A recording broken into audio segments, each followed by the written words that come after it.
What sound do I have? Is it something from that human thumb, heel versus baby face, or is it some other sound? Hard to say. Howdy, howdy, howdy, nearly senior citizen here. Greetings, boys, girls, and all of our non-binary friends, and welcome to this, a brand new day wherein I'm in a rush. It is 8:05. I have been awake less than an hour. I got up very late today. You know, normally I'm awake around 6:15-ish. Sometimes I sleep until 7. Well, it was about half after. Well, half after between 7 and 7:30. So half after 7 and between is 7:15. Yeah, anyway though. So late running and therapy today. So in less than an hour, I'm going to be having therapy. So the video is going up late. Window is open. Fan is not on yet. It's going to be near 90 today. Halfway through September in the Pacific Northwest, where up until about 12 years ago, on September 1st, it got cold. And now it doesn't get cold on a consistent level until near December. Climate change for the win. Anyway, though, howdy, howdy, howdy, nearly senior citizen here. Greetings, boys, girls, and all that again. And on the side, I got to talk about a whole bunch of stuff. Number one, yesterday, if you watched my vlog yesterday, you know that I had a nightmare time with my USB connections on my computer. I have no idea what is going on, but for some reason, it seems to know when I'm going to be recording. Because yesterday, during the 1 hour and a half or so that I was up and doing stuff here, it did not disconnect once. And then yesterday, as soon as I started recording, it must have done it about 20-30 times. And then, as I knew what happened, as soon as I stopped recording, over the next 6 hours, it did that less than 5 times. And in that 6 hours, during the last 3, it didn't even do it once. So it went nuts while I was recording. And then the very moment that I stopped recording, it didn't do it anymore. And there's no connection between my PS4 and the computer. But, you know, there's Larry Niven, who back in the middle of last century, hard science fiction writer, you know, oh my God, I have forgotten it because I can't remember English, but it's the something of the inanimate tends towards the maximum. The perversity of the inanimate tends towards the maximum. And yeah, because this morning I had come in here 7:20 or so, turned on my computer, nothing. I turned on my PS4, hit the record button, bum-ba-da-ding. The very moment I turned on my PlayStation, that started going. So who knows, there's actually maybe some interference going on between electronic equipment and this. It could actually be, oops, luckily I didn't destroy anything. It could be this really cheap keyboard. It could be this that keeps disconnecting and reconnecting. It's old, and I got it because my mechanical keyboard is still all plugged into my dead computer. Well, it's not plugged into my dead computer, but it's all in position. My microphone is still here, gathering dust and not being used. So, yeah, and then just as stated, just before I started recording, it was doing it. So I turned off the system sounds. And so it's probably going insane reconnecting and disconnecting right now, but with the system sounds off, who knows? But on to this. I want to talk about this one real quick because for some weird reason, I have thought of way back in the middle, about 100 years ago now, there was the singer Roger Miller. And remember, 100 years ago now is just 1920. And 1920 was almost modern day, except they didn't have, like, communications the way we do now. They didn't have the internet, they didn't have, you know, fast modern cars, but it was still largely modern life was in place 100 years ago. You could fit in with the 1920s, remembering of course that, you know, casual racism was everybody did it, but background wise you wouldn't not fit in. you'd be able to do it. So much of our life here was done. But way back when, Roger Miller, who did a lot of really good songs, well, covers and such, I don't know if he wrote this, but there is a song called My Uncle Used to Love Me, But She Died. And it sounds goofy, but like one of the lyrics is, apples are for eating and snakes are for hissing. I've heard about a huggin' and I've heard about kissing. I read about it free in a 50-cent illustrated guide. My uncle used to love me, but she died. I have no idea what those lyrics mean, and it could be they mean absolutely nothing. One of the things that was big back around that time too was just stuff that didn't make sense. So thumbs up on that. He's also the person that sang, you know, King of the Road. You might have heard that one, you know, Bop, Bop, King of the Road. And then other songs, like one about the glorification of alcoholism, about how when he was a kid, about they'd go around and do places and then drink. And he used to drink until he was just blind drunk. And that was just a glorification of it. So thumbs up on that. But let me check the rest of my list today. I got therapy today. And then there's the song, the disconnect, reconnect. Now, here's something I'm going to say because it's both funny and not funny. Because I don't like, I don't want to get demonetized, but of course, you know, MXR plays with Henry Liang, I think his last name is, I'm not sure. But he used to say sloot. So sloot shaming, just so that demonetization doesn't, you know, come a crushing down. I don't like that. There shouldn't be anything like that. Your history and your desires down below the waist are of nobody's business, and as long as you're not hurting anyone or breaking any laws that matter when it comes to this sort of thing, it doesn't matter what you do.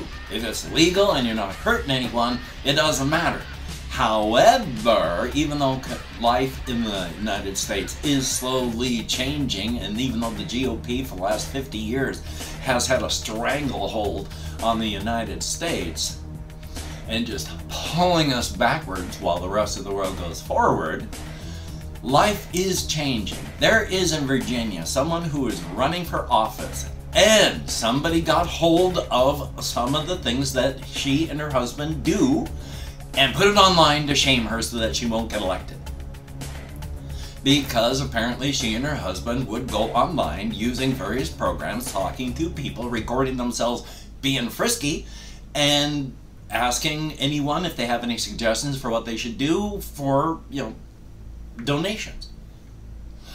And they've taken some of those VODs and put them online to shame her so that she won't get elected. And as below the fifth column says, this sort of stuff doesn't matter.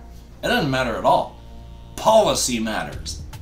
That's important. And if you want to make sure that this sort of stuff that doesn't matter, that should not get people elected or not elected, what you need to do to show the people that are doing this that it doesn't matter is, anytime this happens, elect them. What she and her husband have done is something that is legal, and there is nothing morally or ethically wrong. No one got hurt. Policy matters. Her private life like that doesn't. And shaming people, boy, it's so much fun being biological. And shaming people is not a good thing to do. So I'm sincerely hoping that in Virginia, she gets elected. So on to the side here. Oh yes, just on that one. There is a bunch of memes that periodically go around where, again, on the sloot shaming thing, to try and reverse it, to say, you know, like, you know, for men that go to the gym, it's like, what are you going to the gym for? To get fit? To get a thin waist? Why? So other men can put their arms around it? Sloot.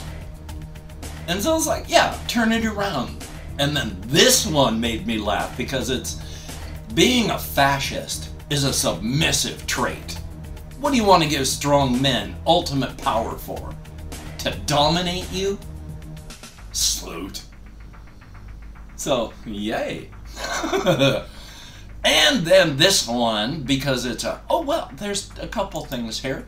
I talked yesterday about how my SSD drive is vibrating, and that's weird. Why would an SSD drive vibrate?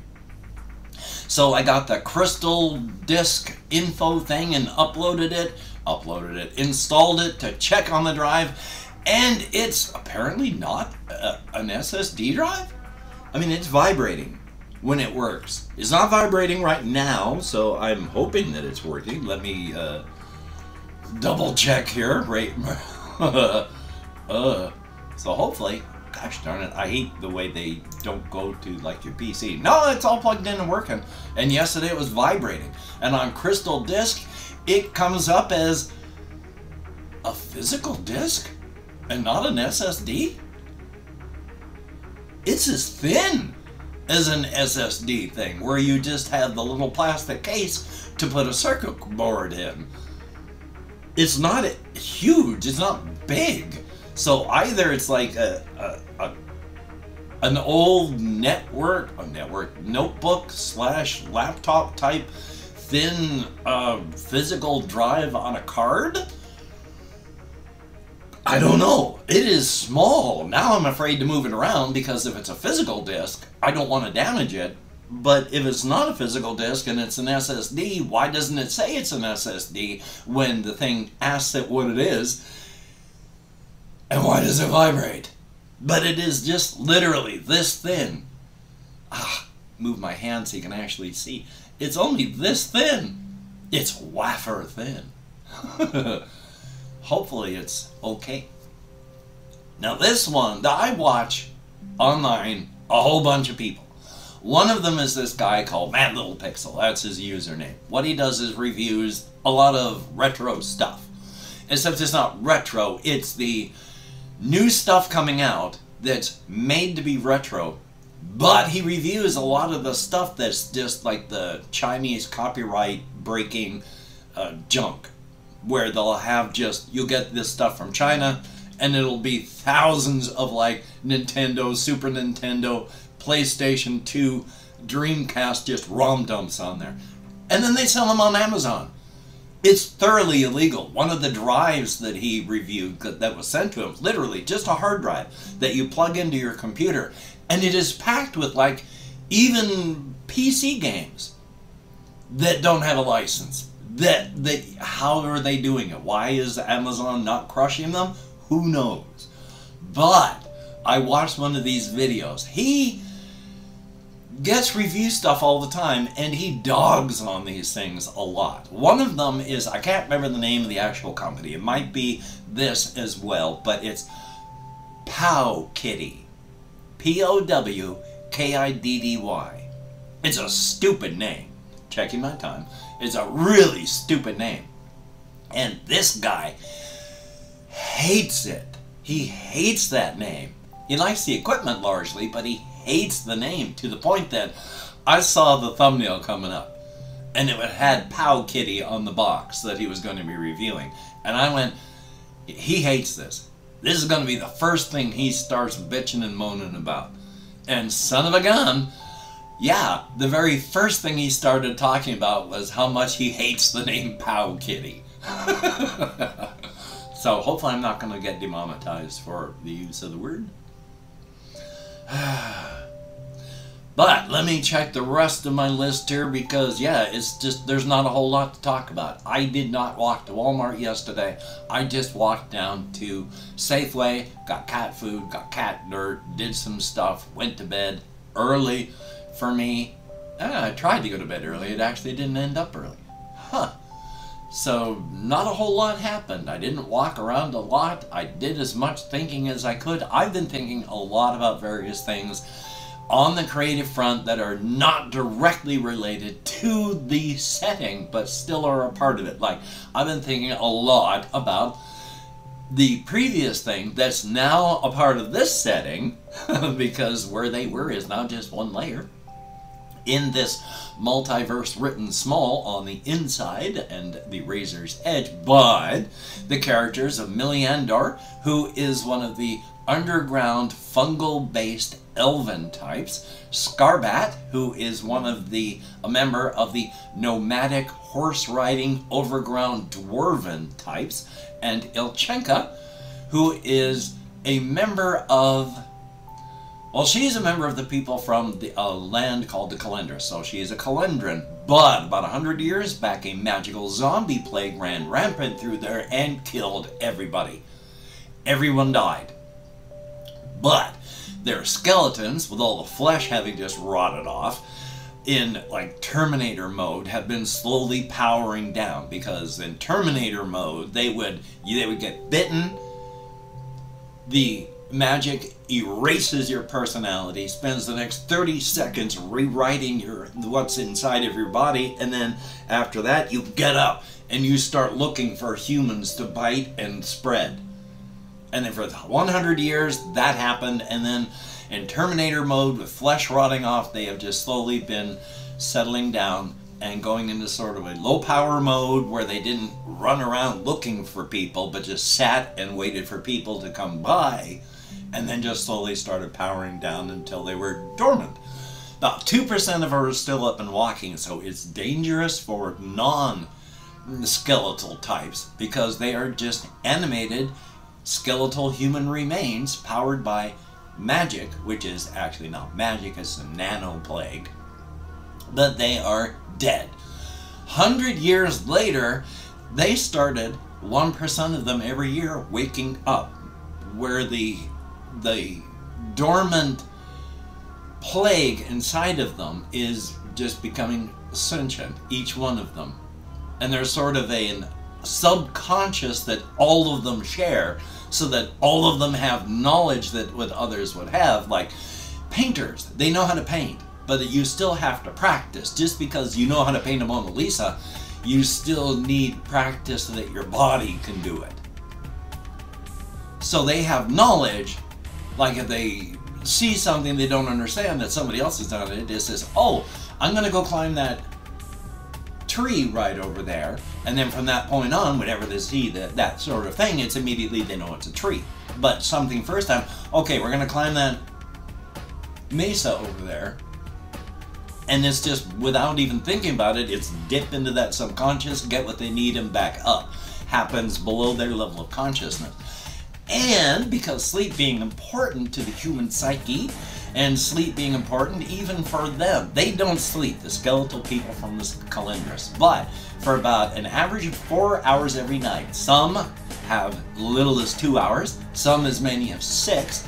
It's they go into a power down mode where they can just sort of squat down and they don't move, they don't do anything. They're just half aware of everything that's happening around them, and if it's a threat, then they're up and moving. But otherwise, they're just in low power mode, aware but not really aware. And so Scarbat and Ilchenka, she is all of the people from the Kalendars. They have this really weird accent. It is something about the magical plague that they talk like this. They don't think like that. They think in their own language. And when they express to other people, this is what they sound like. Which of course sound like their jaws aren't moving. They have no internal things to speak with. How is there an accent? And it drives them nuts, especially Ilchenka, because in the language of the people, the Kalendris, that they think in, it is frustrating for her, because she has to tell everyone that her name is Ilchenka. But in her language, it's actually Ulshenya. It is not a sharp and harsh name. It flows. And Scarbat is falling in love with Ilchenka, and Ilchenka is falling in love with Scarbat, but she is the tall skeletal remains of a human being that died 100 years ago. And Scarbat is a dwarf who goes adventuring. The three of them adventure. What do? She, as a member of the Kalendris, finds the warmth of living beings, like all Kalendrans do, pleasant. And since she and Scarbat are in love, they want to sleep together. But in this case, it's literally sleep, because what else can you do with a skeleton? So they wrap together at night. He sleeps, she powers down, and then if you find them in the morning, he's got a human skeleton clutched next to him in the night. But they're in love. So I've been spending time with that, checking my time, and also with the science fiction one and how that works out. And I was thinking that even though this guy has to eat people, he doesn't want to, only has to do it once a year. As they've discovered this place and the ships are coming in, so they've got to get it ready, there is a colony that begins to grow. Life is dangerous. People die from various reasons when you're on an alien planet that you're having to slowly make a colony on to try and terraform an area, which is what they're doing. And an urban legend begins to spring up because people also vanish. About once a year, someone vanishes. That they can't find a body and they don't know why in the midst of all the other normal reasons. So a urban legend starts to spring up. And that's this guy. When he eats someone, it doesn't matter if the cameras are watching. Reality has a choice when there's like the cryptid world and the normal world, because the cryptid world is cryptid matter, cryptid energy. It doesn't have that handshake protocol to fit with reality, and so reality has a choice. Tear itself apart and try to re-put itself back together in a way that there is no conflict between these two realities, but if it tears itself apart, there's nothing to put itself back together again. It's just torn itself apart and dissipated, and there's nothing left. Or it can just kick the can down the road and not have to deal with it. Which one's easier? If somebody knows something and if they tell about it and show people this information, things could be bad. So which is easier? Tear apart reality and have everything just vanish forever, or this guy has a stroke and now he can't talk about it because he's dead. Which one's easier? His apartment catches on fire and he dies in fire. Kick the can down the road. You don't have to worry about changing reality now because the person that could change it died in a fire, had a stroke, was hit by a car, something fell off a building and crushed them. That's a lot easier than tearing everything down.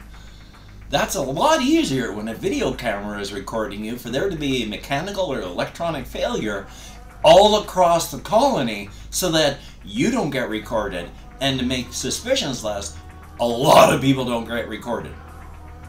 Kick the can down the road. It's easier to do little things like that than to tear it all down and have nothing left to put back together. Thumbs up. And I'm going to go through and thank how many people have left me comments in the past 24 hours. But of course, even though I don't have a list up here, I want to thank each and every one of my Patreon patrons. No list. I'm very sorry. I use the PlayStation 4 for my editing right now. No way to just put the list online that I know of. And thank you each and every one of you for having helped me out, being Patreon patrons, my amazing pet. Thank you so much. Thank you everyone who has donated in the past to my PayPal. Thank you each and every one of you that has donated to my GoFundMe. If things work out, I should be okay. If not, I didn't talk about this and I should have. I still have to go back out to the tiny place today because a piece of paperwork that I got and submitted isn't good, so I need to go back out there so they can help me go online to get the piece of paperwork that is needed. Another 7-mile round trip today, and it's going to be near 90. Thumbs up. So now I'm going to go through and thank how many people have left me comments in the past 24 hours. And if I mispronounce the username, no disrespect is intended. So we have JAYY. Thumbs up. Thank you. Greatly appreciated. I'm alive and I've turned off my system sounds. That's the only reason you have not heard this thing disconnecting and reconnecting like mad. Allison with 2 N's. Thumbs up. Thank you very, very much. There's Magda Uwu. Uwu. And oh, whoa. Somebody pointed out that in Egyptian, Thoth, this, to spell the word Thoth, one of the gods, is an O with a line with it, a small W, and then an O with a line with it. Oh, whoa. And then we have Adonis Rivera. I actually don't believe in ghosts and stuff like that, except sometimes I also fully admit that we don't know everything about this universe at all. There's a lot of stuff out there we don't know or understand. We know and understand maybe 5%. There's a lot of stuff out there. So I can't just say this stuff doesn't exist. I keep an open mind, but I don't know. And then we have Conspo Lopez, son of a gun. And yeah, I turned off the system sounds for that. I'll turn them back on today. And Raglandern, thumbs up, thank you much, greatly appreciated. And yeah, I just did that. And so I don't know what's going on. I've turned the system sounds off for that because it was just driving me nuts. It drives me nuts. So Megan Riley, thumbs up, thank you very much. The Josh Bivens, it's good to see you in the comments. I haven't seen you for a time, and it is good. Wumbo, thumbs up, thank you much, very, very much. Very appreciated? I can't speak English, it's thank you much. Timothy Harrington, greatly appreciated. Thumbs up, thank you very, very much. Good old gremlins from Raglander. RJ Mitchell, thumbs up, thank you much, good to see you. And Jesse Koskinen, greatly appreciated each and every one of you. Ah, my spotlight. Here, turn off spotlight. There. So, I got therapy today in less than a half hour, so I gotta edit and render and then upload after therapy to get this thing done, so thumbs up. So, hopefully you're gonna have a good day today, because after therapy, I gotta walk out to the place and then get that paperwork all done and then come back, so